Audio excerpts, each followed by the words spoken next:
เอาแล้วโทรไป โทรหาคนขับเรือดำน้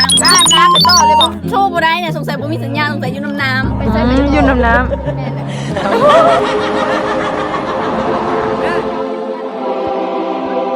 คอยไปเป็นสัญญาณแทงเอามาใส่เงินน้ำเจ้าจอดอยู่ลุง เจ้าอยู่ลุงมันมีหนองอยู่ไปไม่ได้ โบนะเงินน้ำจะซื้อมาได้ใส่โอ้บอกไปสั่งสั่งแต่ไอ้คือยังเดียวเลยคนทำให้ เรือมันโจมบ่เรือดำน้ำเด้เรือเข้าน้ำลายมัน โดดลงข้างละกายเพื่อหัวในน้ำเลย เดี๋ยวนี้จะขี่ยังมา ขี่โยนแต่ว่าโยนมาจอดที่เพื่อนนี่บ่มีเดินจอด แล้วให้เขาไปฮับแม่โอ้จอดนี่ก็ได้มีคนโยนเอา ได้บริณาจอดนี่มันนาเขาก็ได้หัวให้จ่ายเลย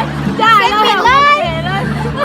ผมมีเงินสดผมมีบัตรเครดิตมีอย่างทั้งสิ้น ยังไงหรือว่า อัน